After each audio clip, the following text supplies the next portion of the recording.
Hey guys, I just want to chat with you for a couple of minutes about a little bit of a Minecraft ramble. Apparently, we are getting a mob vote coming up here. And what I find funny about it is that although I did not think of these mobs for adding to like my ideal adventure update, I did think of all of the extraneous effects that they would be that Mojang is proposing for them. Crabs will apparently have the ability to somehow influence the reach of a character, whether that's maybe a potion effect or maybe you can just like hold the item that it drops and also, have further reach. I don't know exactly how that's going to work, but I have already thought of that in the form of an enchantment, which we'll get into in a second. The penguin will apparently make your boats go faster. Again, I don't know exactly how. I don't know if that's if penguins ride beside your boat like dolphins do, or if the penguin actually needs to be in your boat. But that feels a little bit clunky, a little less intuitive than my idea of the furnace boat. Furnace boats just kind of make sense if we already have furnace minecarts. They're obviously more intuitive as well. Again, if we have furnace minecarts, makes some logical sense that we'd have furnace boats. And furnace boats is also something entirely under your control. If you break it, it drops as an item, you take it with you, you put it in another ocean, you put your coal in, and you go, right? Easy enough. It's a coal sink, not that we need more of those. But what's most interesting about it is it plays better, in my opinion, to like multiplayer, right? Server play, or even honestly just survival SMP type maps and stuff, right? Because it gives you the ability to make boat races, and that's kind of cool. If you have the ability to just be inside the boat and keep clicking with coal to go faster and faster, or just to burn through the coal, and then maybe you have to like shoot things to get more coal or whatever, right? Obviously, this is all stuff you could probably do with command blocks as well, but it's nice to have the option to open this up to survival, and I think furnace boats just make a whole lot more sense. Which leads the last one, the armadillo, as the one that I think could win it, even though a lot of people like crabs. So there's definitely going to be a bit of a tug and pull there. Armadillos are very cute. And the armadillo apparently is going to drop an item that you could be using to make a new custom armor. Apparently it's called like wolf armor. I don't know if that means it's for your wolf or if it's just a wolf aesthetic to armor, which means that that could open up to other mobs as well. But my idea was not the same, but similar. So you guys remember back in 1.13, we obviously got the sea turtle, which had the ability to drop the scutes upon growing up from a baby sea turtle to an adult. And then you could use 5 of those scutes to make a helmet, which gave you an ability underwater.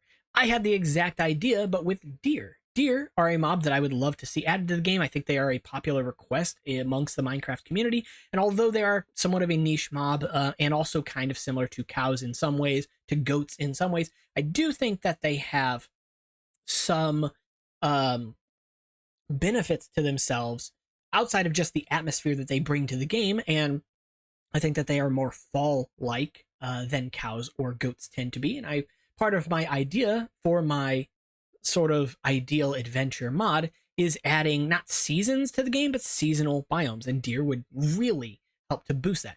Let's go ahead and show the deer very quickly here.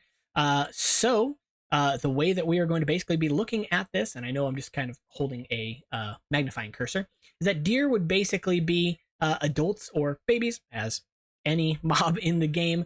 50% of the deer that appear as adults would have antlers, and antlers would be a what's the word? Duration type drop. Very similar to how chickens drop eggs after a certain duration. Adult deer would drop their antlers after a certain duration. Maybe grow them back. I haven't exactly decided how I want to handle that yet.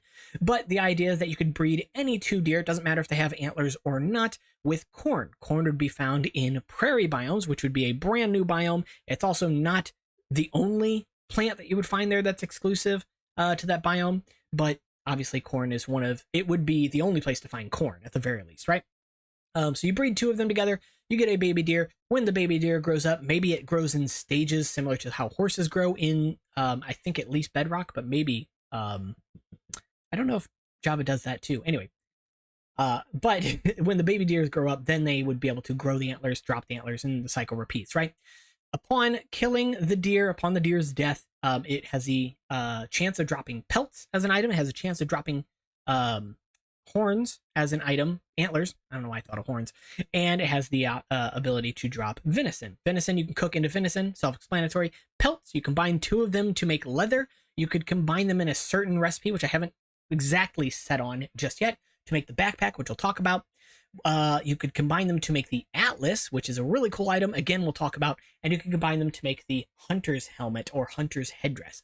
This is the item that I was really thinking of when I heard about the armadillo. We'll talk about that as well. Antlers be able to be made into bone meal, just one bone meal per antler, although most of the time when they drop them in pairs, right? The antlers could also be made into an item rack or an item stand. Don't know exactly how I want to name it yet, but the idea is that it's a 1x1 block. It's not the same size as an armor stand. However, it can hold up to 4 of an item that you can carry in your hand that also has durability. This could be a pickaxe. This could be axes, swords, flint and steel. Basically, anything that you use as a tool that's not armor that has durability can be held by this, maybe with the exception of some other items as well, or some other items included in that. And then a smite potion, which gives the smite effect to whatever is affected by it. And the smite effect would also make villagers avoid you or avoid whatever is affected, and make iron golems hostile towards you, which is kind of terrifying. Thankfully, witches would not have potions of smite. So these would solely be something you could brew. So leather, self-explanatory. The backpack, however, this is not designed to be a solution to the inventory problem. However, this is more an idea to incentivize the player to go on longer adventures, longer excursions, because the whole point of my update is that it's an adventure update. It's designed to make you go further, to explore longer, explore more, right? So it's all about adding new biomes, especially biomes that are more scenic, like autumnal forests, ephemeral forests, right? And also to add more mobs to the game, specifically natural mobs, neutral mobs, not so much aggressive, but a handful. I think just one. Moving down to the next one, we have the Atlas. Oh, let me talk about the backpack. Sorry. So the backpack would, at its base level, take up a slot in your inventory. You would have a new slot very similar to your armor slots, but it's specifically for the backpack. It's the only item that goes there, but it adds a full row to your inventory. However, you could then enchant it to add up to 2 more rows, meaning that you could bring 3 extra rows in your inventory total, which means that you would get 6 rows in your inventory plus your hotbar.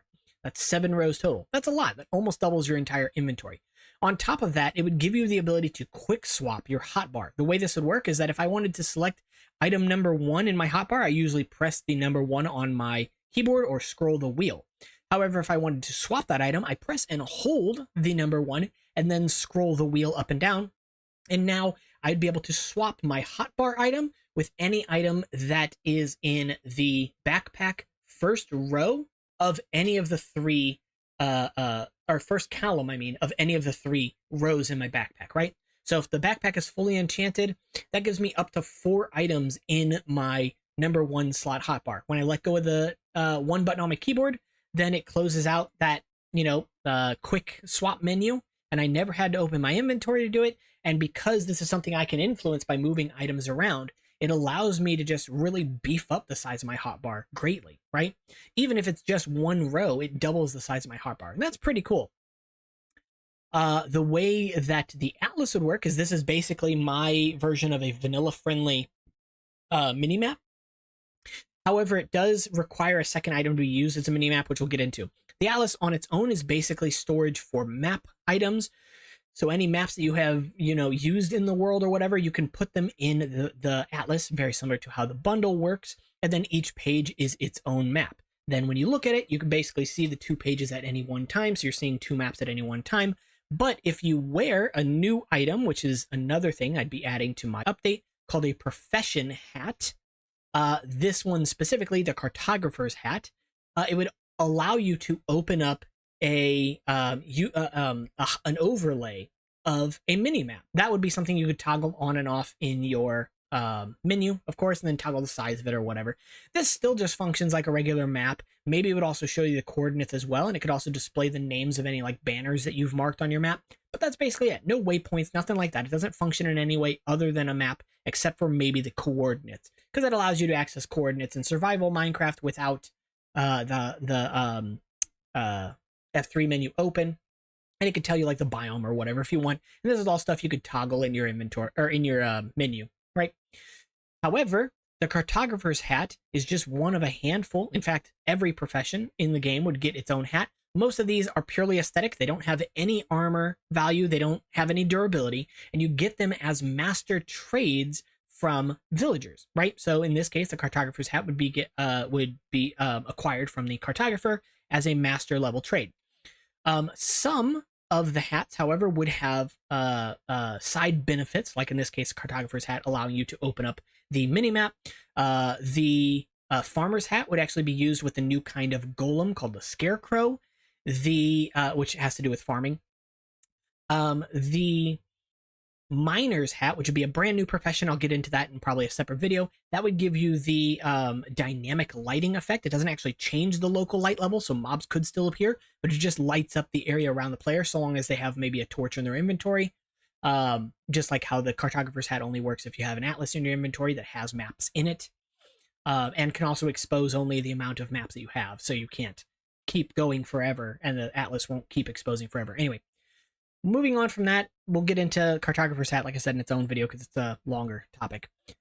The hunter's helmet would give you the ability to either have resistance already, just built in, to any natural mobs. That could be spiders, silverfish, I was going to say camels. I don't remember if camels can hurt you, but llamas, polar bears, wolves, etc. Or when those mobs attack you, you get a buff. A potion effect, right? So maybe it gives you resistance for a certain amount of time or gives you absorption for a certain amount of time. That one feels a little more overpowered, so I think just having the ability to resist those mobs generally is more preferable, but still kind of cool either way. And that's basically just leather armor, but with an added bonus, right? Has the same durability as leather, has the same armor value as leather, it just gives you an extra perk. That's pretty much it for this. So if you guys did enjoy this video, let me know what you guys think. What do you guys think about the mob votes? I would love to see a mob-focused vote. I know that people have asked why, Mojang can't add multiple mobs in certain updates and stuff. And they absolutely can, like, don't get them wrong. But they kind of like to hold these votes.